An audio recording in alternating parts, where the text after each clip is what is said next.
What is good, y'all? Welcome to Let's Cap. I'm your host, Ronald Cabang, also known as Youcapper from Sportsmemo.com at Youcapper Sports on Twitter. Got my guy Chris B. Capping with me here for second second show back after that long layoff, Chris. Man, the playoffs still continue to do well, especially during during this weekend here. Yesterday, 3-2, but profit is profit. Saturday did pretty well. Yeah, I think I'm up like I think I'm like 16-8 in the playoffs right now. So well, 16-8 run in the playoffs. I think it's better than that, like full, but that's just what I remember. But everything's looking pretty good right now. It's meaningful basketball, Chris.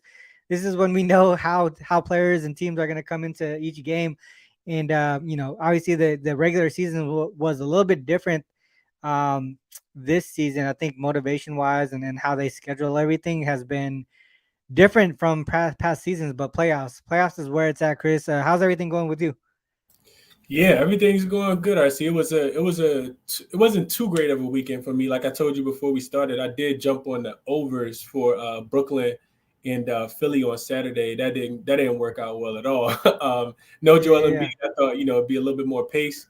And then also thought the Bucks would still game three. Not still, but I thought that they would win game three even without Giannis in Miami. So that didn't work out well either. I told you about the total I missed on yesterday with Golden State and Sacramento, but hit on. I did hit on game three, game four under yesterday with the Knicks and the Cavs at the Garden. That game did stay under the 206 and a half, I think it was. So looking to kind of build on some of the momentum I had earlier in last week. The weekend just wasn't good, but everything else has been, like you said, been pretty running pretty hot lately, RC. So hopefully we can kind of keep it going. Like you said, it's only two games today. And Yep. let's get into it, RC. Yeah, let's get into it. Let's go to game one of the series, game one of the day here. The Bucks and the Heat. I'll share my screen here. And when I get that, while I get that set up, you want to go and talk about what you see in this game? Yeah, so we know that the Bucks, they are of course number one seed down 2-1, and they're on the road in this spot. So super kind of desperation spot almost, because you don't want to go down 3-1. We know anything can happen in the game. You don't want to put yourself in that Hmm. situation. So the Bucks they've done well off a loss. We saw them lose game one and bounce back well. Blowout. All three of the games in this series so far have all been blowouts as well. We see Giannis Hmm. get hurt in game one and they get blown out. They bounce back in game two. They blow out the Heat, and then they come to Miami and they lose that game as well. So kind of pivotal game here for the Milwaukee Bucks. And this is also a game where they expecting to have Giannis back. We saw him, or at least it was videos out earlier where Yeah. he was that shoot around getting the shots up. That fall that he took in game one, you could tell kind of hurt his back a little bit more than what they Coach Budenhauser not going to give you all the information, right? Kind of, especially in a Yeah, for series sure. against Pat Riley and Eric Spoelstra. He's not going to give you everything, but Bucks have to play well in this spot. See that point blank period, if we're being honest, and we know that they're one of the best first quarter, first half teams in the league. We do expect Giannis to play, barring any setbacks, throughout the rest of the day. So I think you hop on the Bucks early here to avoid, even the backdoor cover. Even though all three of the games have been a blowout, each team that's covered the spread even team that has won the game has covered the spread as well. So I think the Bucks get it done tonight. But specifically, I looked at them in the first half and laid the 3.5, which I think that number has gone up just a tad bit. Maybe some 3.5 still out there and available. Yeah, just I know this is post All-Star break. It doesn't include the playoffs, but just looking at net ratings specifically, Bucks third in net ratings plus 7.7, and the Heat here minus 2.2. This is first half post All-Star break, so that definitely makes a lot of sense there. One thing that I was looking at, shout out to A Wang for dropping this query, well, or like a version of this query in our chat, Chris. Basically, it's Giannis. Well, he did Giannis after, or the Bucks after 2 games without Giannis, and then Giannis playing. I just pulled one game, so this is Giannis after missing one game and then having minutes in the next one. So basically, first game back with Giannis. The Bucks since 2017, 36-20 straight up, 25-30-1 against the spread, 33-21-2 to the over. If you look at the more recent times here, specifically this year, you can see a whole bunch of a cluster of overs, cluster of wins.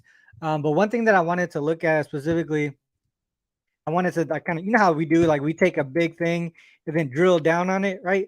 So what I wanted to do was look at them in the playoffs in the same situation, first game back.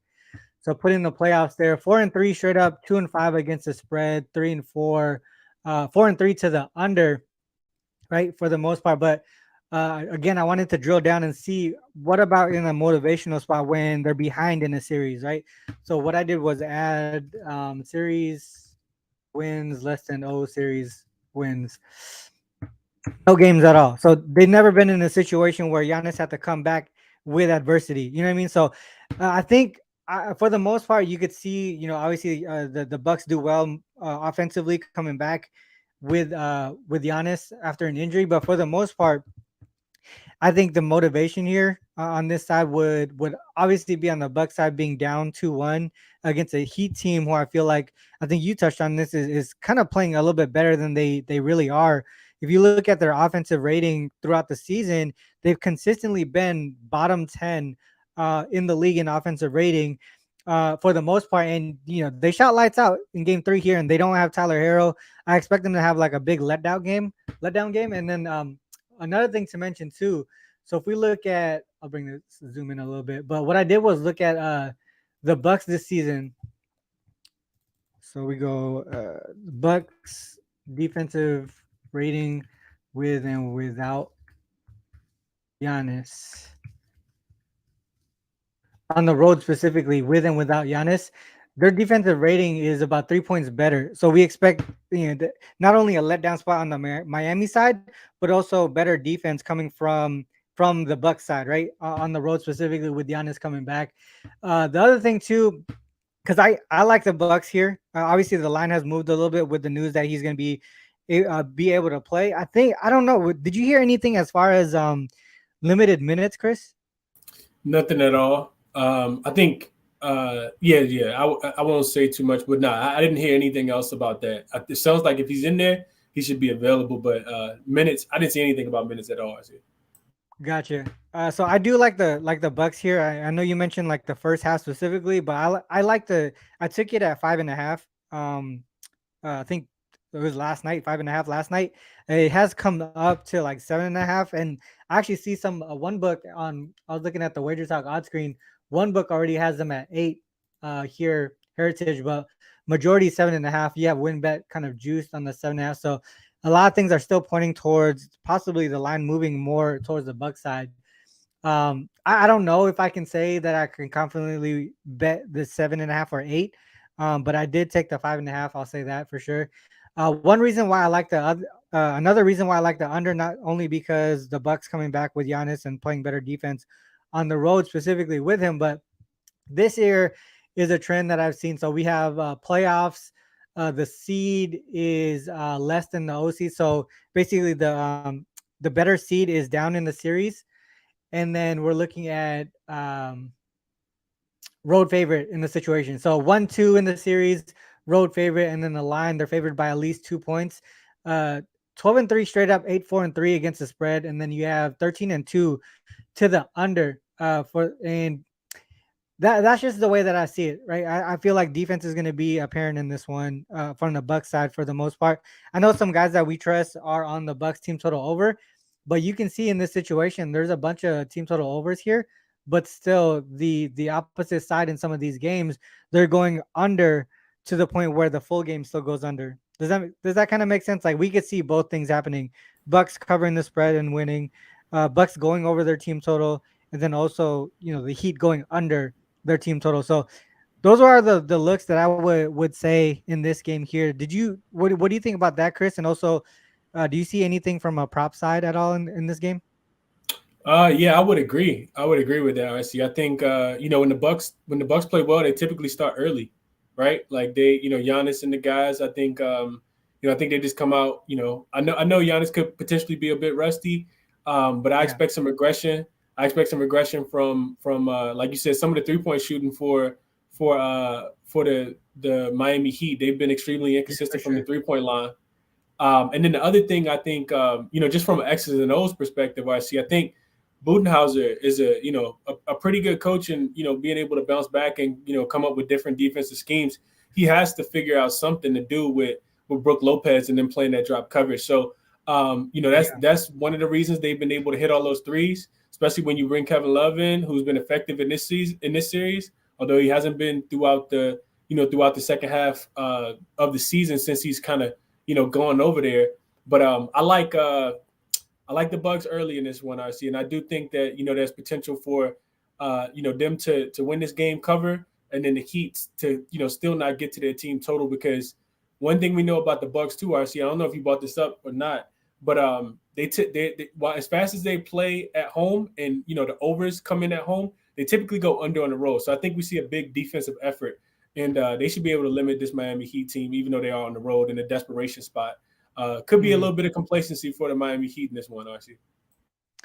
Yeah, I know. So Esda in the chat here, he likes the Heat. I mean, yeah, their offense has been a little bit better, but I think if you look at their defensive rating after the All Star break, I think so. Two things Esda is before the All Star break, right? The Miami Heat struggled offensively, and during the All Star break or after the All Star break, they kind of made an adjustment to focus in on the offensive side of the ball. But at the same time, they kind of hurt themselves on the defensive side. Their defensive rating actually went down in the second half of the season, and then now you don't have Tyler Harrell, who has been one of the more consistent offensive guys with the Heat, right? I just don't know if I could trust the rest of the guys to be consistent enough. Like you saw Gabe Vincent, who was someone that really kind of replaced Harrow, not replaced fully, but he took Harrow's spot whenever he was not in the lineup. And in the last game, he got limited, and then you had to trust guys like Duncan Robinson and shit like that. And then Oladipo just got hurt, so there's a lot of things coming from game 3 to game 4 that's a little bit questionable for me, or just not being consistent for the most part on the Heat side. Obviously, you can trust Butler to do his thing. Bam Adebayo, he's gone under his PRA in 2 of the 3 games. I think, if I'm not mistaken, 2 of the 3 playoff games here. So he's also hasn't been that consistent as well. One guy that I wanted to look at, Chris, was Drew Holiday. His PRA. Oh, sorry, not his PRA. His rebounds and assists. It is at 12.5, and you can see like his matchups versus Miami. He's gone over or been really close to it in the majority of the more recent games. And then if you look at in the playoffs specifically, these playoffs, he went from like 23 rebounds and assists to 16. Then he only had 3 assists in game 3. I know Giannis coming back is going to use you take up some of the usage, but I kind of expect him to bounce back here. I want to take the over 12.5 rebounds and assists. What are your thoughts on that one? Yeah, I see. This was a prop that I hit on in game 2 after they lost on the show with Munov on the propcast. I think Giannis is definitely going to eat up a lot more of those rebounds. I see. Like I think the rebound. If we were to look at this specifically with Yeah, Giannis in, I think the rebounds are probably going to be the biggest differential. The assists I like. I think he'll still have a lot of the usage and be able to get other people involved. With Giannis yeah, being rolled back in, that number should come down also. So I think I would probably look a little bit more towards the assist rather than the rebounds plus assists.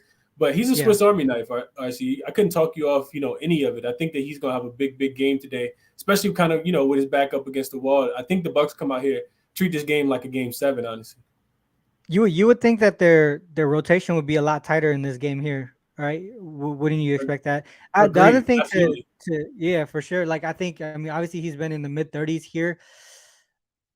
I think I almost want to get there. I think you're right as far as the assist being more the better call. I think I saw it at 7.5 prior to the show here. So I'll probably go back and forth and figure out if I want to do the rebounds and assists or just the assists. But it does make a lot of sense. All right, let's move on. Anything else on this game here, or you want to move on? Nah, I don't think it's anything else. I see. I think if you're looking at the other side, which I hadn't got there yet with this, but if you're looking at the other Yeah, side, as far as a player prop, we didn't talk anything about Miami. I think you got to look at Caleb Martin. I know you mentioned him a tad bit, RC, but his points prop or his points plus rebounds, I think will have to be in play. You mentioned them losing, losing Tyler Hero. He's done for the season with that broken hand. Most likely done for the season with that broken hand. yeah, They also lost Victor Oladipo off that bench as well. he's done for for the foreseeable future as well. So Caleb Martin, averaging 14 points on the series, 61% from the field, fourth on the team in minutes played throughout the series. And he's over in all three games, averaging nearly 8 shot attempts per game. This series aside, if you just look at Caleb Martin, he's gone over during 5 straight regular season games as well. Jimmy fell pretty bad on landed on his back in the last game. He was out for a portion of the game before he ended up coming back in and playing a couple minutes in the fourth quarter. So all of those reasons, I think he could see a little bit more usage today. And then as far as his rebounds, he's averaging 5 on the series with 8.3 rebound chances. So rebounds plus points is 14 and a half, or his points alone is 9.5. I see two lines that he's cleared in every game so far this series. So not that's a anything that I good played. ass call, Chris. Yeah, I didn't play it, RC, but that's the way I look. Because what I found to be true is that when I'm betting on a team, I don't want anything positive to happen for the other team. So I don't want Caleb Martin to do anything, right? I don't want one bet to win and one bet to lose, right? So if I Yeah. had one But bet, like I said, if I you think already about played it the too, Bucks. Chris, if you think about it too, Chris, if Caleb Martin is the person that is doing the work, I think that's a good thing, right? That means Jimmy Butler is probably struggling or something like that. You know what I mean? Like, That's a fact. Yeah, that's a fact. right? But yeah, so yeah, that's a good call on Caleb Martin. He's gone, like you said, over on all three games here. Is it still 14 and a half Yeah, it's 14 and a half points points? plus rebounds. Not And juiced then either. yeah, Oladipo gone, Tyler Harrell gone. Gabe Vincent struggled in game 3. You would think that maybe he gets his minutes limited or whatever it might be. So man, that's a dope ass call. Maybe that would be the way that I would pivot. Because if you look at on Edge House too, they put them as a good matchup, right? So even though Drew Holiday's points and rebounds is here, has hit in 3 of 3, the matchup wise, it seems like it's not that great. So man, I'm gonna write that down. You didn't take it yet, or are you? You're not gonna take Nah, it at all, huh? nah. I probably won't take it. It's just something I was looking at. I thought I was gonna do the Yeah, propcast with Munoz, and I was gonna take it then. But if like I said, I like the Bucks, so I don't want to take nobody for the Heat today. yeah. Gotcha. Okay. Real quick before we move on, someone had a question about Giannis. Where the fuck did it go? Giannis saturated. Do you guys hate Giannis over 43.5 PRA? What do you think, Chris? I wouldn't hate it. I wouldn't hate it at all. It's really difficult to to kind of speculate. RC is what I would tell Saturated, just because he hasn't played in a couple games. We don't know how healthy he's going to be, right? I think a lot of people 100, yeah, were on the Lakers on Saturday and kind of felt the same way about Ja, right? Like even if Ja plays, he's not going to be 100%. I know that's what I was thinking, and he go out there and score yeah. 22 points in a row and finish with 45, right? So it's kind of difficult, man. I think Giannis Yeah, could always get there. They both teams have been playing with a little bit more pace. But if I'm thinking that the game is going to go over, I'll probably look towards his points, rebounds, assists under. I'll probably just stay off of it. Honestly, I don't know how effective he's going to be or how effective they'll need him to be. Right? Like just yeah, because Giannis come back, that could mean a lot for your team without him actually doing a lot. So I'm yeah, kind of indifferent, is what I would tell Saturated in that yeah. response. I don't really have a strong take either way. Yeah, it could be also situational, Chris. Like if we see, I mean, obviously you can't.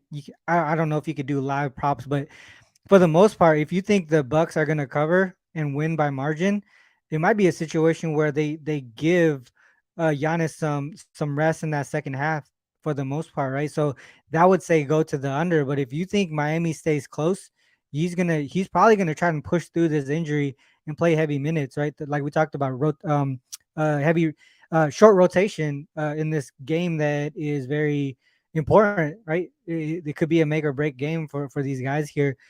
So yeah, if you think the Heat, stay close, I would say take the over. But if you think the Bucks win and cover by margin, I would say take the under. For the most part. Let's move on to the second game here, the Grizzlies and the Lakers. This one, I haven't placed a bet on anything yet on this game specifically, Chris. But there's a couple ways to look at it. I did give out on triple. I just did triple double. I gave out Lakers team total under as my best bet, and I kind of want to take it. I do want to take it personally as well. A lot of things point in that direction for me. I know we were talking about. I think one of the big trends that everybody's seeing now is, I'll just pull it up right now because we'll probably just talk about it is the Grizzlies Grizzlies. as road dogs. Grizzlies as road dogs, right? So we'll just bring that up real quick just to get that out the way. So Grizzlies as road dogs this season. 0-16 straight up, 2-14 against the spread. You can see that big ass margin here, about a 15-point gap, right? But I mean, obviously, it's different in the playoffs, right? Situationally, is different in the playoffs. One thing that I saw Jeff Michaels mention was I think he said if it's back to back road dog situations, they are 0-3, but 2-1 against the spread. They were 3-point dogs, so the Warriors ended up losing by just two. So I mean, I know it's a tight number here, but there's still a situation where they could lose the game but still cover. Obviously, you can see that here in that aspect. But the under here is just something that I was looking at, right? The 2-1 to the under. But what I was looking at here specifically in the playoffs, I'll pull it up. I talked about this on Triple Double too, and I want to get your angle on this, Chris. Is all right. So we look at Grizzlies in the playoffs. So we go greater than or equal 2021 and team equals Grizzlies and PO equals 1 and series wins less than O series wins. So this is basically like same thing I pulled up like desperation spot, right? Your team is down 4-2 straight up, 5-1 against the spread, 5-1 to the under, and you can see that they pick it up defensively. And this is dating back to last season's playoffs. Keeping their opponents under their team total by a pretty good margin on most games, like double digits in most games, except for this one here against the Warriors. Um, what do you think about that angle there, specifically looking in the playoffs? Team total under on the Lakers side. I think if you like the under for the Lakers team total, I see you could look towards the full game under as well. I know it's up Mhm. there on the trend that you got 5-1 to the Yeah, under. yeah, To me, it's kind of that's what it kind of feels like. I see that the way that the series is kind of gone. You see the Lakers come out and dominate game one. I think it played at a little bit faster pace than we all thought that it would. Big hmm games from guys like Rui Hachimura and Austin Reeves off the bench. That's what I was laughing at. I see big game for those guys off the bench. And then game two, Memphis come back. Desperation spot. They play really well, especially on the defensive end. Lakers only scored 93 points, and then yeah, they go on the road where they can't score. They have historically throughout the entire season their offense drops. I think RC from 26 from fifth. I think they were the fifth best offensive rated teams at home this season. On the road they dropped to 26. So I yeah, think you see the defense step up for both teams, and I think I prefer the full game under. It may probably just be a live betting spot. yeah, If they do come out play with a lot of force, but the Grizzlies found something. I think you could tell that they kind of found something towards the end of the game. Ja finished with 22 points in a row. The Lakers are not that team. As much as I love them, that's my team. I see one thing the Lakers are not. They're not killers. They're not stone-blooded killers. They have no killer instinct in them. If they did, they would have took care of business in game two without Ja Morant in Memphis. And you see, mhm, even though they get up 35-9 at the end of the first quarter in game three, they let this team come all the way back. They go yeah. from They let having off their the best. gas pedal. Right. hmm The Grizzlies scored a season low, 9 points, and then they go to a season high, I think it was in the second quarter. So the Lakers just don't have that innate ability to be able to kind of put their foot on the opposing team's neck and kind of keep them down. So, for all of those reasons, I think that this game is played at a little bit slower pace. I think the Grizzlies, like I said, I think they make some adjustments for not coming out so slow. But I think the Lakers also have to rely on their defense more so than their offense. I like the full game under. Not anything that I played yet. I also think when you're looking at it from a side perspective, the Lakers should win this game. I do feel like they're a better team, but that doesn't mean anything all the time, right? The Grizzlies gonna come out here hungry and Yeah, motivated. I know people are rushing to bet the Lakers just because I think I saw 70% of the money on the Lakers. People are rushing to bet them just because the Lakers gonna be super public. They're typically a super public team. They yeah, won the last game by margin. I think they won by 10. So that none of that stuff really. The line isn't moving, right? We don't have any fives on the board yet. Still 4.5. So for all of those reasons, I think the Grizzlies can keep this one close. Like you said, it's a super tight spread. So I'm off the side, maybe a live betting spot if I feel like I found enough value on the yeah. market. But I'm more so like you said, kind of towards the under for the full game. I think both teams play solid defensively here. I see. Yeah, I like the underlook. I think as far as the live, I think the live betting part of it that you just mentioned, I think that makes a lot of sense to me. I think if I see like a Grizzlies +8 or some shit, 8.5 or whatever, I would probably take that. 8.5, I think, is a good spot, a good number, in my opinion, as far as like being able to cover and still lose, especially in this type of matchup where they match up pretty well defensively. Just going back to some of the chat here. Tyus Jones over 12.5 PRA. I really like that. I mean, he had a terrible game, and you don't see that type of game from Tyus Jones often because he's been one of the most efficient point guards, even whether he's starting or off the bench. I mean, he's one of the best assist to turnover ratio guys in the league, if not the best. When he gets the minutes, and he put up 2 turnovers in the last game. I think he takes those. I think he takes those really personally, and I think he does show up in this game here. The other one here is Lee Lewis. Can you run a query? Lakers playing on Monday. I'm gonna be honest, dude. I don't think that really matters. The days in the NBA to me personally, I don't know how other people do it, but I don't I don't really care what day it is for when these players play. It could be. I mean, I know a lot of people talk about Saturdays in LA or Miami or some shit like that. But yeah, I mean, I know maybe sometimes that makes sense to some people, but to me, I don't really care. I think days specifically, I would say NFL would be important, right? Because Mondays is Monday Night Football, like key marquee games and stuff like that. Maybe those are the times you pull a day. But in the NBA, especially in the playoffs, when there should be locked in to the playoffs, I just don't know if it really matters what day it is, to be honest.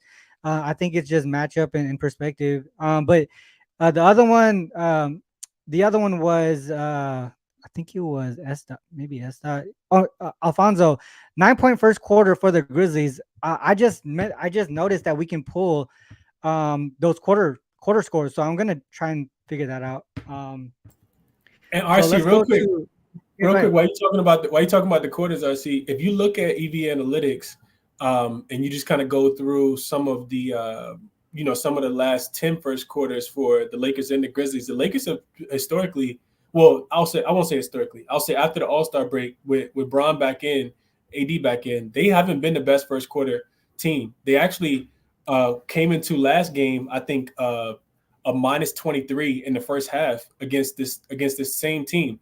The Grizzlies have played well, specifically as road dogs. If you look at the queries where they're 0-15, 0-16, and 2-14, they typically start the game off well. So Grizzlies early in this spot, especially feeling like they kind of found something in that last game. The Lakers will go as Anthony Davis goes. RC, I think if you're watching this series, I think it's clear indication that Anthony Davis is the best player on the floor, but he has been someone that's been extremely inconsistent. He called himself out after game two, came back in game three, of course, and played really, really well. But that's not to say, I think you forgot a S in a season, I see. That's not to say that he's going to do that, again, right? So I think this series kind of depends on how it goes. The Lakers go as Anthony Davis go. He's been the best player in the series so far, which is the reason why the Lakers are up 2-1 versus being down 0-2 in this one, in my estimation. I see. So a look towards Grizzlies early, I don't think it would be a bad look. I know first quarter, first half, you probably can get them plus a half a point, maybe even plus Yeah. two for the first half. Man, maybe they don't have this populated, Chris, but I was trying to pull up how the Grizzlies do after, they have a bad first quarter. Um, Damn, I was hoping it I thought would it be was able I to. thought it was margin, RC. I feel like I got that in my any Is it M, like, margin? isn't it M the Margin after margin? the first? Well, I was Yeah. looking at the points. This one right here, Oh, points points in the in first. general. How many points they had Yeah, after the yeah, yeah. first? But we can Okay. do. Let's try M1. Maybe they populated that less than or equal. Let's just say -10. Maybe down 10 points. All right, so all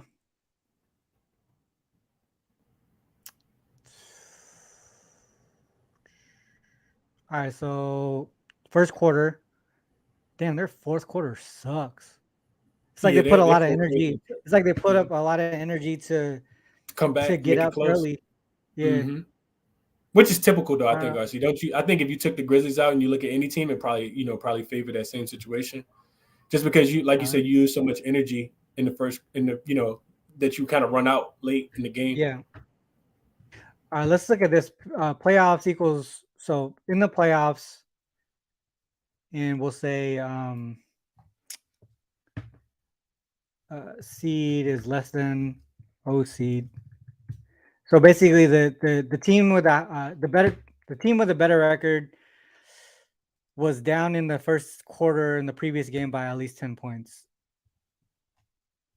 right? What is the first quarter line here for the Grizzlies? Look at that right now. I want to say it's 1.5.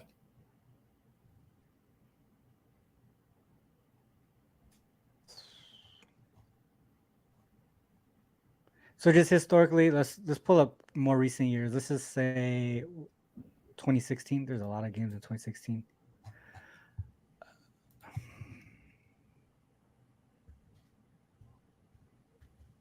I just want to see if they actually, like, these teams, the teams that are supposed to be better, do they bounce back early, right?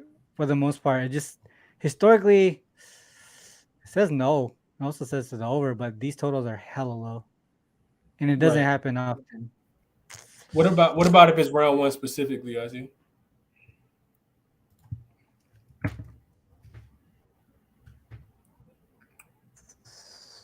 First quarter is 1.5. You can get a plus 1.5 at about a minus 118. Oh man,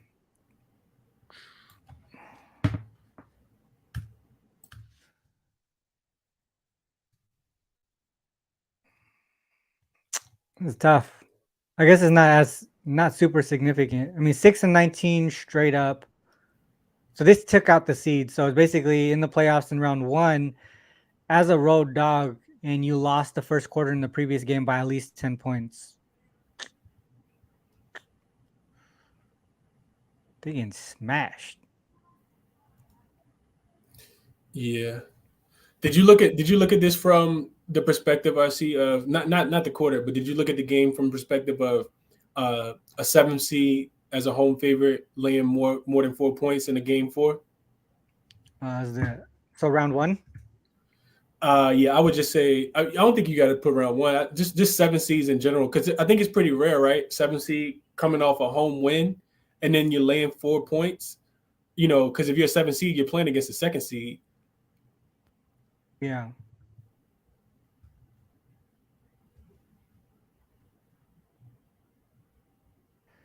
All right. So since 2016 in the playoffs, if you're a 7 or 8 seed, so I put seven greater than or equal to 7. So 7 or 8 seed, you're the home favorite coming off of a win. 6-3 straight up, 2-7 against the spread, 7-2 to the under. Seven That's why straight the books unders in make that the spot. line so sharp. I see. It's That's six, crazy. right? You see an average line of six, right? 6.1, and they're only winning Yeah. by three. Look, 7 straight unders, dude. I looked at this I, already. This I was one of love the, that well, shit. not with the 2016, but I looked at this, and that's why I think the game goes under, because Yeah. I think both teams got to bring it defensively. 2020 is the bubble, right? Hey, 2020 is the bubble. Yeah. Okay. Yep. Yep. I like it, dude. What do you think? I like that I full game like it. under. I like the full game. It's only going up right now. I see it's up to 222.5, I think. So money coming in on the over. Um, I just didn't play yet. Like I said, I kind of feel like I may be able to get a better number, but to me, this game screams under. I think it Yeah. opened at 221. It actually got bet down to 220. Now it's all the way back up to 222.5. So Yeah. I don't know if that's sharp money, but a lot of money coming in on the over. Man, I keep going back like between team total Lakers, team total under, and the full game under. I feel like I should just split it between two, both of I would, those. RC. And the reason why I asked you to look at this, RC, is because in my estimation, if you finish as the 7 seed, right, then Yeah. and you're coming off a home win, right, because you had to play that game three at home. To me, that shows some inconsistency, and I feel like the Lakers have been, like I said, extremely inconsistent throughout the season. So to me, it just kind of makes sense that the Grizzlies kind of keep this game close, and that it goes under because both teams come out here and play really good defense. The Grizzlies only averaged 108 points on the road as road dogs this season. So I feel like they can go under, and I feel like the Lakers can kind of replicate their defense. I also feel like they don't give up that many points as they did in the last game. I think they gave up 92 points, right? Like after the first quarter or something like that. Yeah. Like they gave up a lot of points. I don't think that they give up 92 points. after the first quarter because the Grizzlies Yeah. score more than that. So they have to actually lock in on the defensive end. So I think they can replicate their defensive performance. Slow everybody else down. They'll have something for Ja, right? I don't think Ja scores 45 points, and if he does, I don't think it's enough to keep everybody else involved. So yeah, all of those reasons are reasons why I like the under in this spot. I think. Yeah, I like it. The only see the other part too, just like what Alfonso mentions here, like a team after they lose like that in a quarter, in that especially in that first quarter to start the game, you would expect them to kind of like have a lot of motivation and sense of urgency to start that the next game pretty strong. Um, and I think that would kind of lead into the rest of the game. To be honest, I mean, obviously they could be able to come back, but if they really start out that strong, um, I just don't know if they have. I don't know if the Lakers have the consistent shooters to be able to shoot back. I mean, shoot themselves back into this game. I keep going back and forth, and that's the thing too.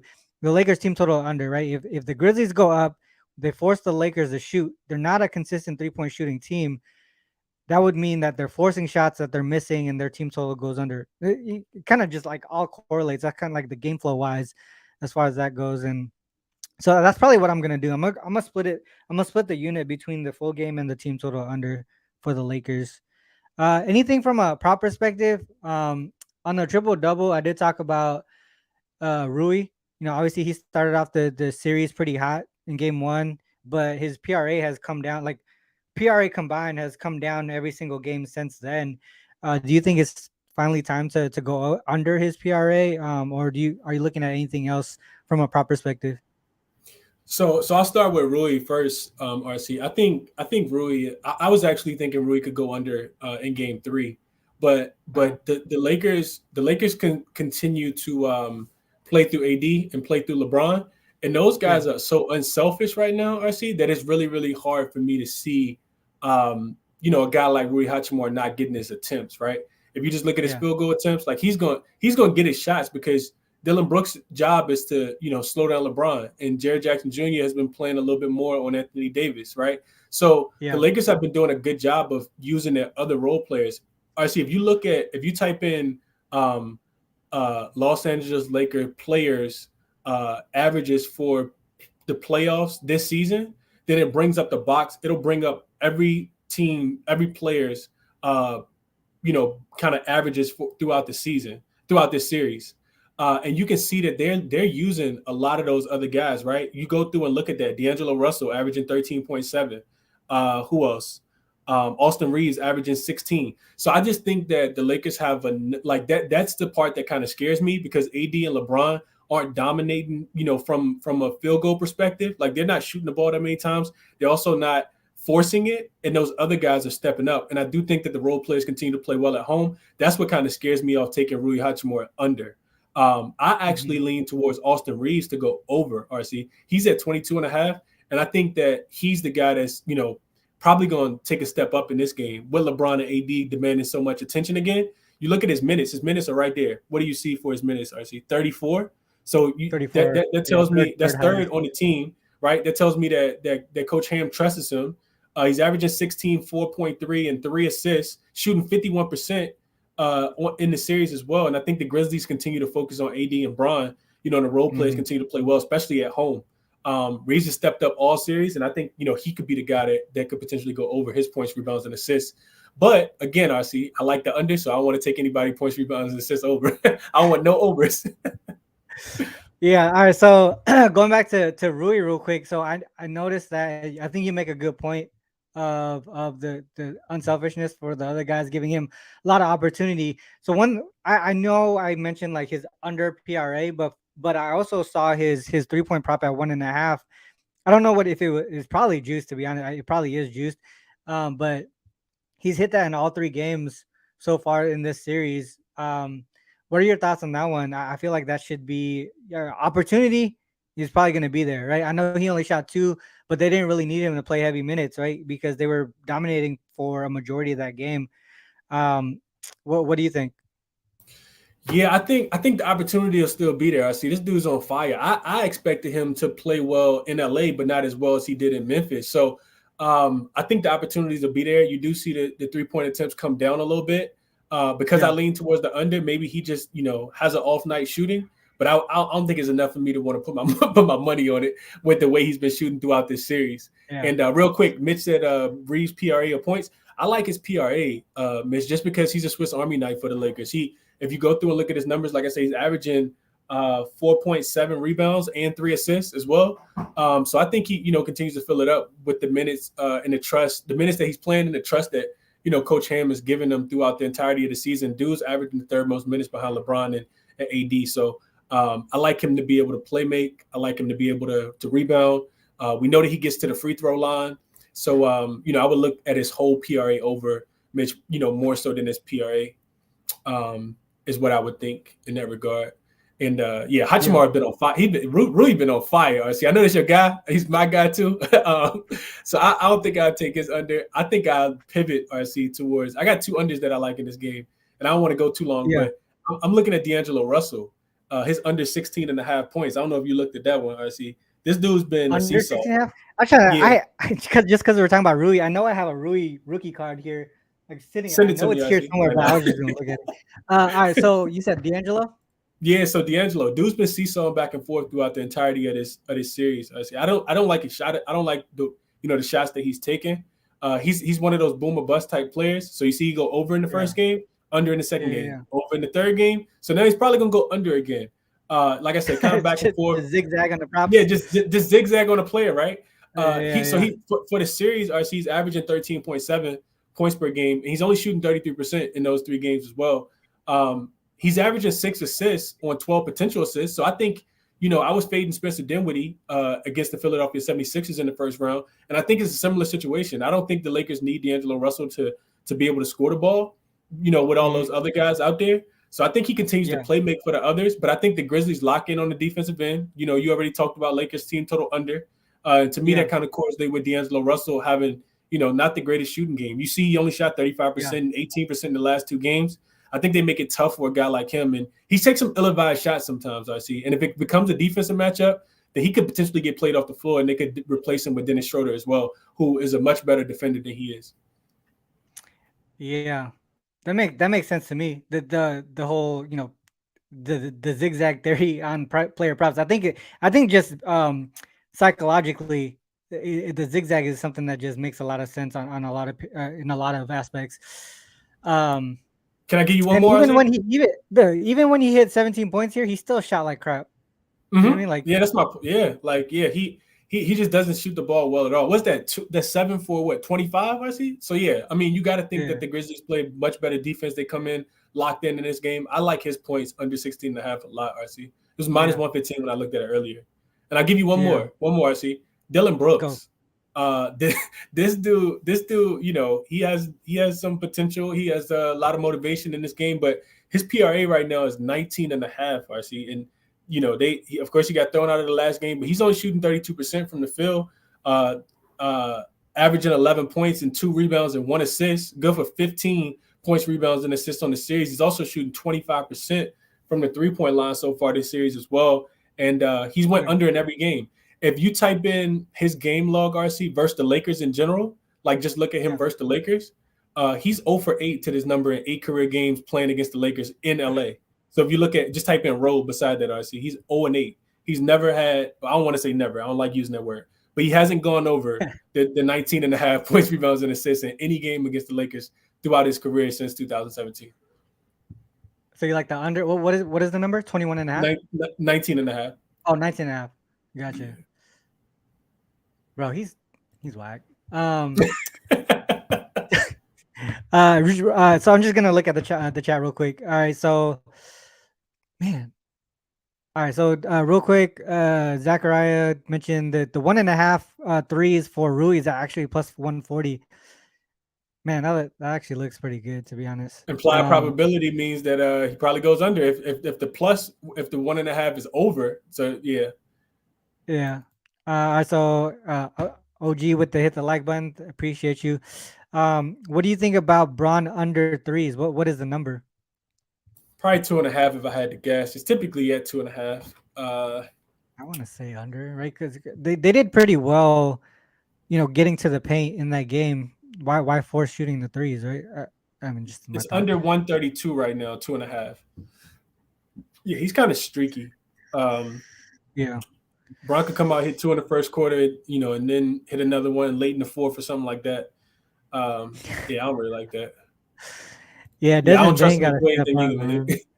Yeah, Desmond Bain got to step up for real. If Grizzlies get a chance to win this one or need it, He's a guy. I'm actually looking at him to step up in this game too. I see. I think if we go look at like home road splits for all of the Grizzlies players, I'm pretty sure he has the best differential between road and home games. He got an early foul trouble in Game 3, so I would look for him to bounce back in his spot tonight against the Lakers as well, especially with Jared Jackson Jr. and John Morant getting a lot of that attention. He likes to get out, run in transition. We know he's one of the better 3-point shooters in the league. I would probably look at Bain to go over, but like I said, it's a game that I like under, so I'm not playing it. gotcha. All right, so that's a lot. We talked about a lot in, for these two games here, like 46 minutes, two games, 2 games down. Man. All right, let's get into the best bet section. Actually, let me take my screen off.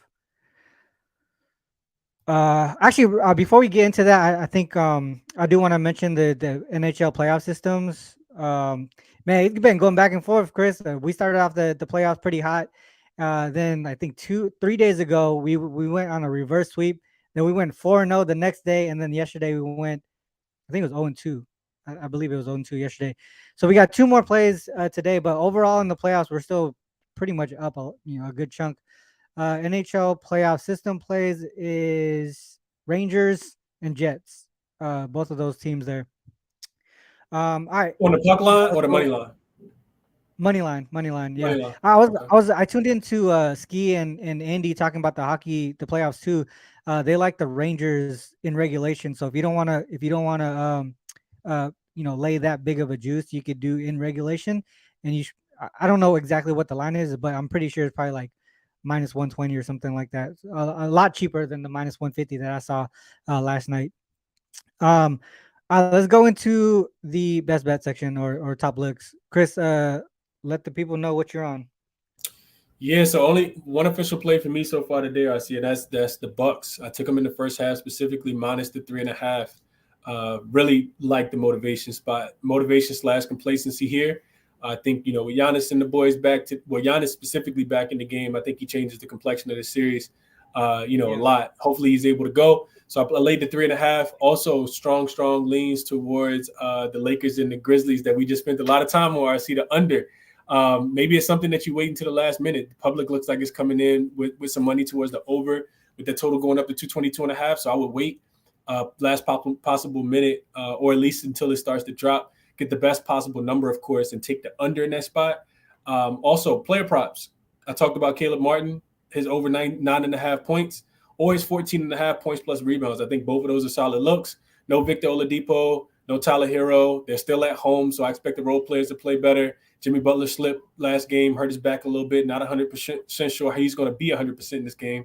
And then D'Angelo Russell, seesaw, zigzag, whatever you want to call it, RC, with this guy under 16.5 points in this game. Also like Dylan Brooks to go under his 19.5 points, rebounds, and assists as well. Him being kind of locked in on LeBron should take away his rebound opportunities. He's not the greatest scorer. I talked about him only shooting 32% from the field throughout the series. And then I'll be looking at Austin Reeves, guy that's averaging the most minutes for the Lakers besides LeBron and Anthony Davis, shooting 51% from the field, still at the crib to go over his 22.5 points, rebounds, and assists. Another big, Swiss Army knife for the Lakers, I see. So the only official play is the Bucks minus the 3.5, but those are some other looks for the viewers. And hopefully if you guys take any of those, they all cash. Love it. Appreciate you, Chris. All right, so for me, I did take the Bucks minus 5.5 on the full game. I think that first half makes sense, Chris. I might go ahead and tell you on that one. It seems like the chat liked it as well, so I always like running with the chat there. The other one is I did take the Bucks and the Heat under. Obviously, that was I took it last night at 218. I saw that at 218. It went up from like 217 to 218. Then it's come back down to like 217 this morning. So I felt like pretty good about it. And then obviously the news with Giannis made the number jump up a little bit. So I'm not getting the best number, obviously, but I still like the under in this game here. I think the Bucks defense shows up. We also see a letdown from from the Heat offense. And then that's for game one. From a prop perspective, I do like the Drew look over 12 and a half rebounds and assists. I did not bet that yet, but I'll probably play a little bit on it. To be honest, I might do some stupid single game parlay just to mess around with Drew over PRA, and then also that Rui threes, especially with Rui being at plus 140. Just do something stupid like that. Don't tell me. Just saying. I'm just trying to have some fun. And then the next game would be the under. I'm gonna split my unit on the full game under on that the under 221 and a half. I'll probably take it right after this game. I know you said to wait. Makes sense to wait, but at the same time, I still like it at this number anyway. So the full game under 221 and a half, and also the team total under on the Lakers 113. I'm gonna split the full. I'm gonna split a unit on both of those. So those are what I'm gonna look at. What I'm betting today. RC, Um, real quick, that yeah, under should be 222 and a half on some books between the Grizzlies and the Lakers too. So definitely for the viewers, if you want to take it early, definitely make sure you're getting the best number if you want to go under, of course. I see a can 222 I and a ask you a half right question now currently on before FanDuel. we close out? Um, before we close out, can I ask you why you think the number's going up if there's no No injury idea, news? honestly. No idea, honestly, RC. You said what news you said? Yeah, no, I don't see any new news of Me injuries or either. anything, Me either. so I'm trying to Nothing. figure out why it's going up. No idea. I can't figure it out either. We got to figure out if it's sharp money Um, or not. could be, it could be, but maybe we get that 222. You know how sharp numbers go. All right, so maybe I will wait then.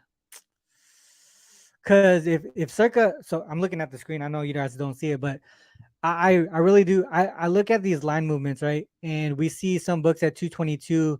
We see Circa at 222 and a half. If they continue to go up, I expect majority of the other lines to just follow. Circa is one of the more sharper books. So maybe you're right to wait. Maybe you're right to wait. Maybe we see a 223 and I take the under at that point. Um That's a good call. All right, so maybe I'll wait, but I'm not gonna lie. I am gonna take it. I am gonna take the full game under at some point, and also that team total under for the Lakers as well. Um, I, Tease, I don't look at I don't look too far into the ticket splits and the money splits. Um, I do look at line movement. I'll tell you that, but I don't look at ticket and money splits for the most part. Tease, that's just me personally. Um, All right. With that said, guys, that's a lot for just two games. Hopefully, you guys took some takeaways, a lot of trends and angles that you can kind of move forward, just through the playoffs with these teams specifically as well. So hopefully, you guys learned something. If you guys like what you guys heard or seen, hit the like and subscribe button as well. Obviously, this is showing on both my channel and Chris's channel. Chris does his spaces and YouTube every single day as well. So make sure you do that for the both of us, both of our channels here. With that said, guys, that is everything. Anything else to promote before we cut out? No, that's it, man. Let's cash some tickets today, man. That's all. That's all I Yes, want. I want sir. the Let's cash. I let's want to finish this cash some playoff tickets, strong. RC. Yes, sir. 100%. All right. With that said, guys, good luck with our reaction. Till next time. Peace. Oh shit! You know what? I keep saying I forget how to close my show just because I didn't do it for like 2 weeks. But I always say this at the end, guys. Fade or follow. It's on you to make that call. Good luck with our reaction. Till next time.